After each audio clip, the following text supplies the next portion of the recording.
আসসালামু আলাইকুম। এসএসসি 2025 সালের শিক্ষার্থীরা, আজকে আমরা তোমাদের আইসিটির ফাইনাল সাজেশনটা দিয়ে দিব।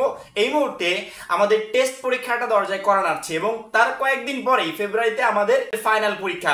একটা সাজেশন থেকে তুমি টেস্ট প্লাস ফাইনালের জন্য একবারে বেস্ট প্রিপারেশন নিতে পারবে। 2025 সালের জন্য সবথেকে গুরুত্বপূর্ণ যে সাজেশনগুলো, 2025 সালের জন্য সবথেকে গুরুত্বপূর্ণ যে বিষয়গুলো আমরা সেগুলোই আমাদের সাজেশনে ইনক্লুড করছি, তাতে প্রশ্ন একটাও মিস না হয়। ঠিক আছে, বাংলা প্রথম পত্র, দ্বিতীয় পত্র, ইংরেজি প্রথম পত্র, দ্বিতীয় পত্র অলরেডি আমরা আপলোড করে ফেলেছি এবং শিক্ষার্থীরা আমাদের সাজেশন অনুযায়ী প্রিপারেশন শুরু করে দিয়েছে।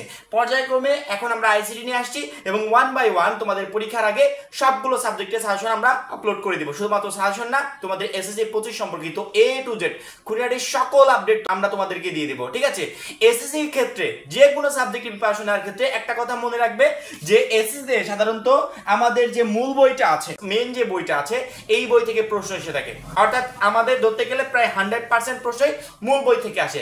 সেক্ষেত্রে মূল বইটাকে রেখে অন্য কিছু থেকে প্রিপারেশন নেওয়ার কোনো দরকার নেই। প্রথমত তোমার মেইন ফোকাস হবে মূল বইতে। যখনই তোমার মূল বইটা কমপ্লিট হয়ে যাবে তখন তুমি অন্য কিছুর উপর ফোকাস করতে পারবে, তুমি তোমার প্রিপারেশনটাকে যাচাই করে নেওয়ার জন্য। এবং যেহেতু আইসিটিতে আমাদের টোটাল নাম্বারই হচ্ছে 25, এমসিকিউতে অ্যান্সার করতে হবে এবং 25 নাম্বার থাকবে হচ্ছে প্র্যাকটিক্যালি কিভাবে 25-এ 25 তুলবে বা শিক্ষকদের কাছ থেকে আদায় করে নিবে সেই বিষয়ে খুব শীঘ্রই আমাদের ভিডিও আসবে। হ্যাঁ, এখন আমরা সাজেশনটা দিয়ে দিই, পরবর্তীতে যখন ওই ভিডিওটা প্রয়োজন হবে তখন আমরা তোমাদেরকে দিয়ে দিব। ভিডিওর মাঝে একটু স্কিপ করে একটা কথা বলিনি যে আমাদের যেহেতু আইসিটিতে শুধুমাত্র এমসিকিউ আছে, ঠিক আছে, এমসিকিউর জন্য আমাদের মেইন ফোকাস কি হবে জানা, মানে প্রত্যেকটা শিক্ষার্থী পরীক্ষার আগে মূলত কি খুঁজবে যে 24 সালে কি কি প্রশ্ন আসছিল একটু দেখি, তো 23-এ কি কি আসছিল একটু দেখি, 22-এ কি কি আসছিল, বা যার সাজেশনে ফলো করো, সবাই বলবে বোর্ড কোশ্চেনগুলো একটু ফলো করো।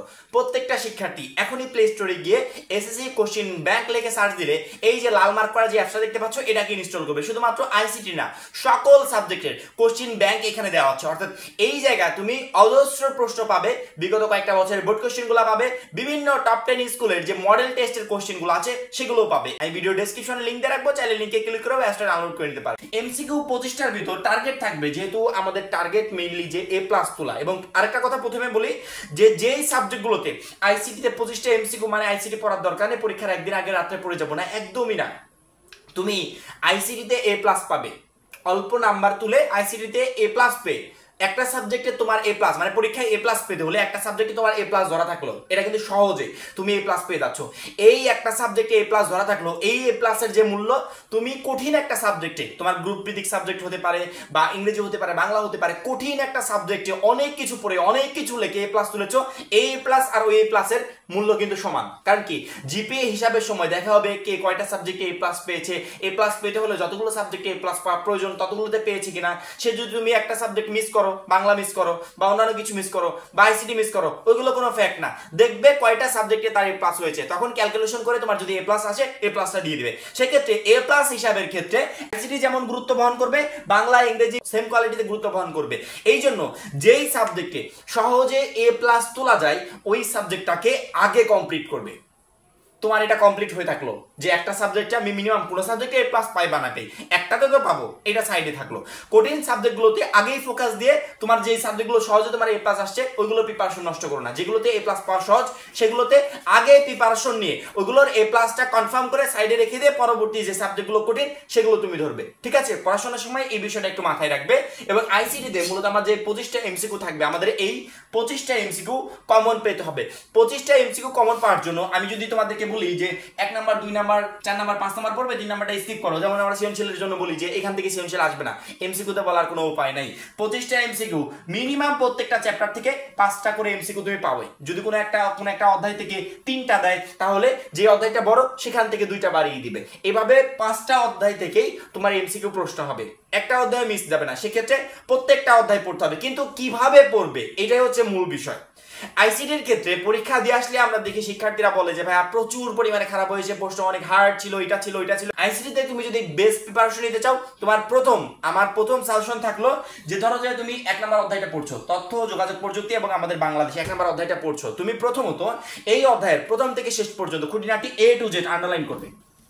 একবার রিডিং পড়বে, রিডিং পড়ার সময় ইম্পর্টেন্ট লাইনগুলো যেখান থেকে প্রশ্ন হতে পারে বা প্রশ্নের মতো দেখা যাচ্ছে ইম্পর্টেন্ট লাইনগুলো আন্ডারলাইন করবে। এই আন্ডারলাইন করা লাইনগুলো থেকে টেস্ট প্লাস তোমার এসএসসি 25 ফাইনাল পরীক্ষার জন্য প্রিপারেশন এক জায়গা থেকে নিতে পারবে। অর্থাৎ এখন যে আন্ডারলাইন করছো না, এই আন্ডারলাইন করা লাইনগুলো ফাইনাল পরীক্ষার আগের দিন রাত্রে এবং সকালবেলাও তুমি পড়ে পরীক্ষার আধা ঘন্টা আগে পড়ে তুমি কমপ্লিট করে হলে যাবে। তারপরে দেখবে যা পড়ে গেছো, যেখান থেকে পড়ে গেছো ওইগুলাই কমন আসছে, আদার্স কিছু না। প্রত্যেক বছর আমরা শিক্ষার্থীদেরকে বলি যে আগে তুমি মূল বইটা ফোকাস করবে। তোমাকে কেউ যদি এসে বলে যে 5000 এমসিকিউ দিলাম, এই 5000 এমসিকিউ কমপ্লিট করো, 25টার ভিতর 25টায় তুমি কমন পাবে না। ওইভাবে যদি 10,000 এমসিকিউ কমপ্লিট করো তারপরে কমন পাবে না, ওইভাবে কমন পাওয়া যায় না। কমন পেতে হলে মূল বইতে ফোকাস করো। প্রত্যেকটা চ্যাপ্টার প্রথমত রিডিং পড়বে, ইম্পর্টেন্ট লাইনগুলো আন্ডারলাইন করবে। আন্ডারলাইন করার পরবর্তীতে এভাবে 1 বাই 1 যখন সবগুলো চ্যাপ্টার আন্ডারলাইন করা হয়ে গেল, তখন তুমি 5 বার 10 বার 15 বার 20 বার যেই কয়বার পারো তুমি রিভাইজ দিবে। রিভাইজ দেওয়ার পরবর্তীতে যখন দেখবে যে না মোটামুটি একটা ধারণা চলে আসছে বই সম্পর্কিত, এখন তুমি বিগত কয়েকটা বছরের বোর্ড কোশ্চেন দেখতে পারো, তুমি টেস্ট পেপার দেখতে পারো, তুমি গাইড থেকে এমসি গুলো প্র্যাকটিস করতে পারো। ওইগুলো কখন পড়বে? তোমার যখন মূল বইটা কমপ্লিট করা শেষ, তখন তুমি ওইখান থেকে প্র্যাকটিস করবে যে দেখি তো আমি কেমন পারছি। ওইখান থেকে তুমি প্র্যাকটিস করতে গিয়ে যদি দেখো যে না বেঁধে যাচ্ছে, তাহলে বুঝবে প্রিপারেশনে এখনো ঘাটতি আছে, আবার মূল বইতে ফেরত আসবে। ইম্পর্টেন্ট লাইন যেগুলো আন্ডারলাইন করছো ওইগুলো আবার কয়েকবার করে রিভাইজ দিবে। রিভাইজ দেওয়ার পরবর্তীতে আবার তুমি আরেকটা মডেল নিবে। মডেল নিয়ে 25টা এমসিকিউ তুমি না দেখে দেখে কমপ্লিট করো। যদি দেখো যে না একবার পারছো, সেক্ষেত্রে বুঝবে পরীক্ষার হলে গিয়ে এমসিকিউ যেখান থেকে আসুক তুমি ইজিলি অ্যান্সার করতে পারবে, কোনো ধরনের কোনো প্রবলেম হবে না। এমসিকিউ শুধুমাত্র আইসিটি না, আমাদের যতগুলো সাবজেক্ট আছে প্রত্যেকটা সাবজেক্টের ক্ষেত্রে এমসিকিউর জন্য প্রিপারেশন নিতে হলে তোমাকে এই মাধ্যমটাই একমাত্র অবলম্বন করতে হবে। আমরা 24 সালের 24 ব্যাচে যারা শিক্ষার্থীরা ছিল তাদেরকে আমরা সেম সাজেশন দিয়েছিলাম যে এমসিকিউ এর অতিরিক্ত এইভাবে ছাড়া কমন পাওয়া যায় না। যেহেতু আমাদের এসএসসি পর্যায়ে এমসিকিউ গুলো মূল বই থেকে আসে, সেই ক্ষেত্রে আমাদের অন্য কিছু পড়ার কোনো প্রয়োজনই নাই। আমরা প্রথমত মূল বইটাকে কমপ্লিট করব। মূল বই কমপ্লিট হলে গাইড বলো, টেস্ট পেপার বলো, বোর্ড কোশ্চেন বলো, এগুলো থেকে আমরা আমাদের প্রিপারেশনটা যাচাই করব যে আমি যে এতক্ষণ পড়লাম আমি দেখি তো আমার প্রিপারেশনটা কেমন হয়েছে, ভালোভাবে অ্যান্সার করতে পারছি কিনা। জাস্ট আমাদের প্রিপারেশনটা ওইখান থেকে যাচাই করব। যদি ভালো পারি তাহলে তো ওকে, বেস্ট একটা প্রিপারেশন হয়েছে। যদি বেঁধে বেঁধে যায়, প্রবলেম হয়, সেক্ষেত্রে আবার ফেরত এসে আবার কয়েকবার করে রিভাইজ দিবে।